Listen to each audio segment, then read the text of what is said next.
Ini nggak bakal ada yang pernah gambarin kayak gini di Indonesia. Ini nggak ada yang punya, satu negara ini yang tahu begini nggak banyak. Kalau misalnya kalian perhatikan ya, ini adalah diagram yang mungkin orang banyak yang nggak paham ya. Kita pakai contoh misalnya yang di luar aja ya, atau kita pakai perusahaan luarnya biar enak deh, Grab misalnya. Grab ini dapat duit dari mana? Dari customer kan? Customer itu kan bayar Grab. Grab itu dapat duit dari mana?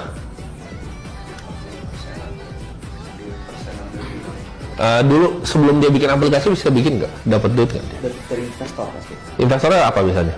Kalau yang kayak startup itu apa biasanya? Venture capital, ya kan? Jadi customer itu ngasih duit ke Grab, venture capital ngasih Grab. Grab itu untuk bisa kasih jasanya dia ngasih duit ke siapa biasanya?